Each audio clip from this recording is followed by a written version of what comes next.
I grew up in Sydney, Australia, and I lived there till I was about 23 years of age. And then I moved to the UK where I still live today. I came from a Christian background, a Christian household.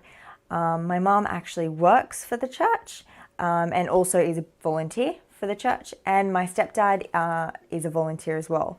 So they both play quite a crucial role within our local community. And on top of that, I went to a Catholic high school. And so in Australia, the grading systems is a little bit different to the UK. So it goes from year 7 to year 12. So I studied religion as a part of that whole time. And it was kind of when I was at high school that I started questioning my religion and started questioning my faith, because I was starting to get more intrigued. I was starting to question things, because when you're young, and I know when I was young, I just kind of went along with the flow. I did what, my parents said. I did what the minister said. I believed what I was told to believe.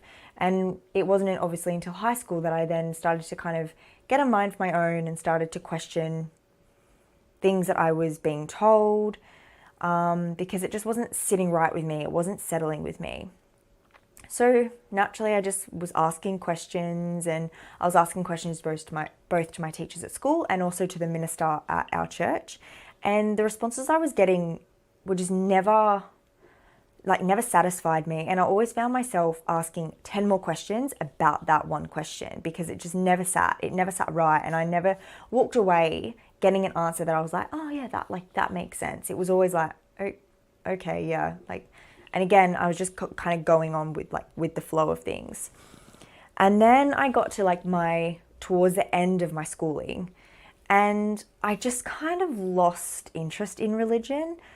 I still believe that there was a God, and I still believe that there was one God.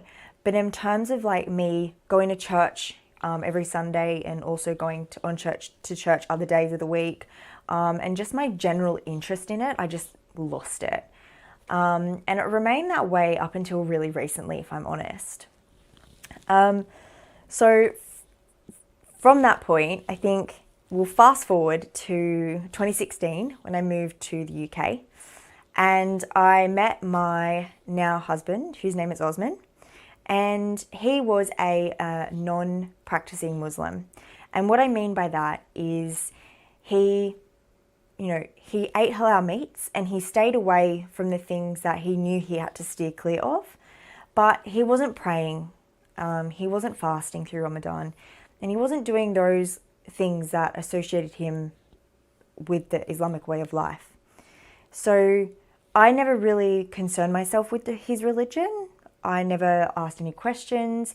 It was very much an unspoken about topic in our relationship, both because I was uncomfortable about it, and also because we just never really needed to talk about it, so why would we?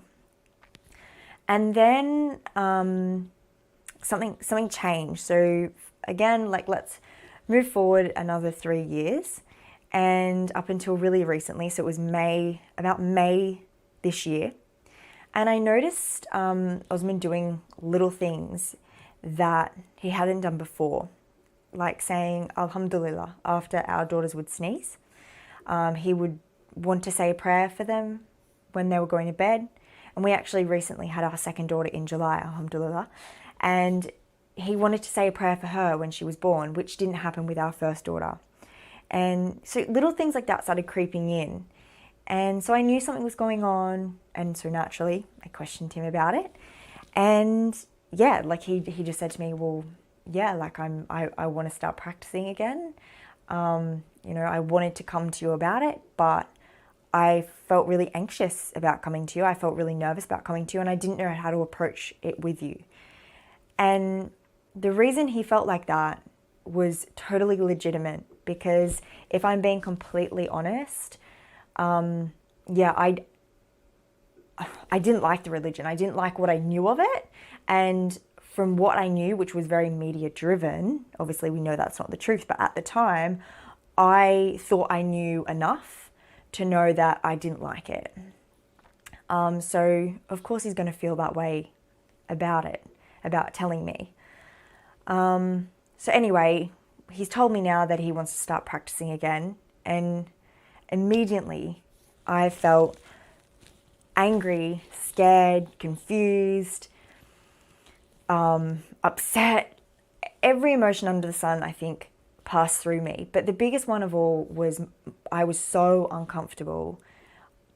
I couldn't help but question, like, where does this leave me? And where does this leave our two daughters? Because, like, I'm not a Muslim, they're not Muslim, so where to from here? And it's really quite funny looking back on it now, but I actually remember screaming at him saying, like, I'm never going to be a Muslim and I'm never going to support you being a Muslim. And it is funny to look back at it now because clearly Allah had other plans for me, which I didn't know at the time.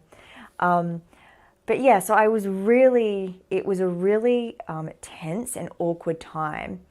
And I think it's really important to note in this part that we weren't married at the time. So we only got married recently in October of this year. So really, really recently. And I think me not accepting his religion and him always feeling a little bit like, even if he wanted to practice, he felt like he was never probably comfortable to practice because of how I felt. And that was creating this invisible barrier between us that neither of us knew was there until it was gone. And just like our relationship completely changed. So I'm at the stage where I'm super uncomfortable. I don't know what to do with myself. I think I remained this way for maybe like a week. And then it was like I woke up one morning and someone had just slapped me in the face and was just like, what are you doing? Why are you letting this affect you so much? What is wrong with you? How could I be so judgmental of something that I knew nothing about? Like, if I really open-heartedly reflected on my feelings towards Islam, I knew that I didn't really have any factual information. It was all information that I'd gained from the media, or also information that I'd gained from other people who had a negative attitude towards Islam. So both of those sources were not really reputable and were not really reliable. So I kind of was like, okay, like, I'm going to do my own research and I'll go from there. So I secretly started watching videos on YouTube. I started reading a lot. I started collecting PDFs and reading those. And slowly but surely, I started to feel less and less uncomfortable with it. And I remember the first thing that completely intrigued me was I was really always uncomfortable when Osman would refer to God as Allah. I just felt really awkward with it. And I was just kind of always like, why don't you just call it like God? That's how you call God is God. I never got it. It never sat with me. I never understood.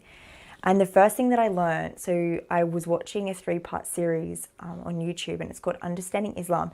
And I will link it for you in this description, because if you're someone like me at the very beginning of your journey, or if you're looking into Islam and don't really know a lot about it, then this was a really good starting point, because it doesn't really bombard you, but it gives you really good information just to start you off with.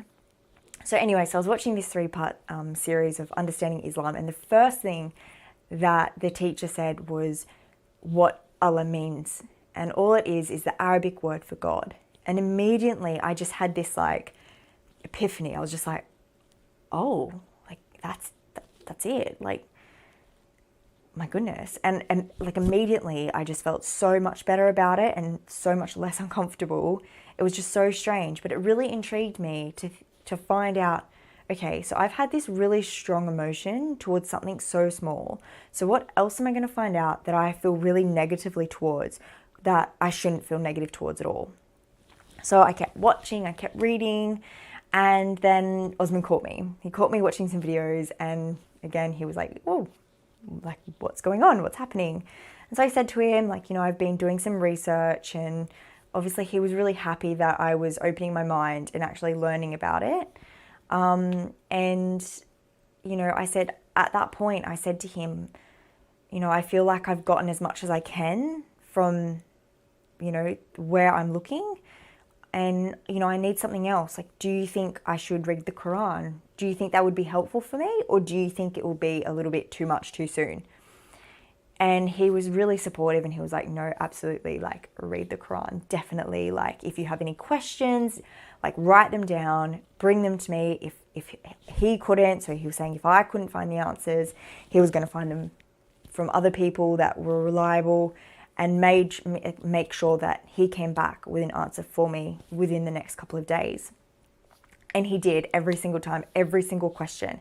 And I will do a separate video on all of the questions. I have kept them all of the questions that I had about the Quran, because I think it's really important that from my perspective of knowing nothing and reading the Quran and having all these questions, like it really brought Islam together for me and really, really helped me. So I will do a separate video on that, inshallah.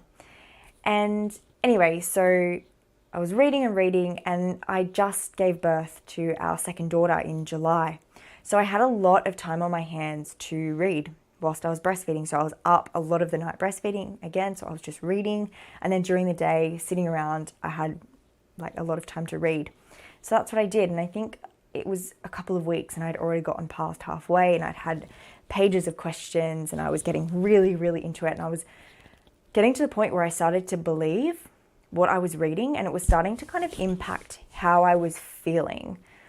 And, you know, I spoke to Osman about this, and I said, you know, like, this is what I'm reading, and, you know, I believe it. And he said, well, that's really good, you know, like, that's fantastic. What, like, he was just kind of in awe that I had come so far in such a short time.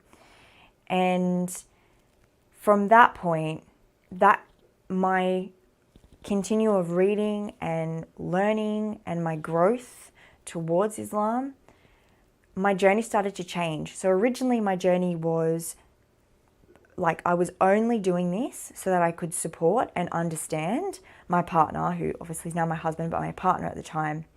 And now it was becoming a journey for me of actually Islam is starting to look like it could be a part of my life. So where do I go from here? And this kind of went on for a few weeks, and I was getting more and more and more hooked. And then I just kind of, I had a bit of a freak out moment. I had a bit of a meltdown, and Osman asked me to watch a video on YouTube, and I was just like, no, like I'm not interested. I don't want to watch anything, and I don't want to read. I'm just going to stop reading. Like, and I remember saying to him, I was just like, can you just stop asking me to watch things? Can you just stop playing things around me? Like, I want to take a step back because I'm feeling really overwhelmed with all of this. And reflecting, I was feeling so overwhelmed because it was starting to really like take a hold of my heart, and I was getting really scared because what did this mean for me? And what did this mean for now my life and how I'm going to live my life, and what changes will I have to make in order to adapt to what Islam expects of me? And so that's a really scary thing. And so yeah, I just wanted to be left alone. I didn't want to talk about it. I didn't want it in my face. I just wanted to be clear of it. And that lasted for maybe like 3-4 days. And in those 3-4 days, anytime I had to myself, I was like, I just want to read, or I just want to watch a video. But I was like, no, I don't, like, no. Take a step back. Because it was just way too much. And I let my thoughts get the better of me. And all I could think at the time was things like, you know, I think I should say in this part, definitely one of my biggest tests is how I worry too much about what people think of me and what people's expectations are of me. And so at this point, all I cared about was like, what will my family think? What will my friends think? Will I have to wear a hijab? Will I have to cover? Will I be able to like wear my dresses in summer? Will I be able to wear shorts? And you need to remember as well, like I'm from Australia, so I'm from a very hot country, and culturally, I mean, we wear flip-flops, short shorts and tank tops every day in summer. Like that is a normal outfit. So obviously, like then things such as like cultural things started going through my head, like what about Christmas? What about Easter? you know, all of the other things that I live my life by now, I'm going to have to give up. And I was really letting this take over me. I was really, really letting this take over me. And I spoke to a few people about it. And then I started actually talking to my friends about it, because I was like, oh, so this is what I've been reading. And I was almost seeking validation from them. Like, okay, if they accept me, like, this is good. This is a good starting point. Because again, I really care about what people think of me. And so naturally, like, this is a big change. I'm going to care what people think. As much as I don't want to, I'm going to. And that's just the truth. So yeah, I started seeking validation. And again, this went on for a little while. And then I started to just get really frustrated with myself, because I was already thinking and acting like I was a Muslim, but I wasn't really, you know, moving forward anywhere, because I was just so caught up with the things I would have to give up and the things I would have to change about me. And so yeah, I was just stuck at limbo. And like, Osman just came up to me one of the days and was just like, look, you can't, are you going to be able to just forget about everything you've read? Are you able to just forget everything you've read, forget that you've believed everything you've read, and just go on with life as per normal as you would have done? I was like, well, no, like, I can't just forget the things that I've read. And that was, it was such a difficult time for me, because I was so caught up in what was going on around me that I wasn't doing something for me. Yet again, I was doing what I thought other people wanted me to do. And I was doing something, or I wasn't, in this case, I wasn't doing something for me. I was trying to stick to what everyone else thought that I should be. And, you know, all my life I've been that way. I've been someone that does everything based on what I think people want me to do, if that makes sense. So I'm a bit like, I just kind of, you know, blend in with everybody and fit in and do things so that I do fit in. And this was going to be like my only decision that I've ever made that was 100% done for me and only for me. And between the relationship between me and Allah, like, that was it. It wasn't for anyone else but me. And I was really struggling with it. I knew in my heart what I needed to do and what I wanted to do, but I just was unable to make that decision. So I'm going to leave the video there for now. And what I'm going to talk to you about next is the turning point for me, and all of the turning points for me that ultimately led me to taking my Shahada. So thank you so much for watching. I really appreciate your support so far. Don't forget to share this video with someone who you think might benefit from it. Feel free to comment, or feel free to privately message me any questions you have.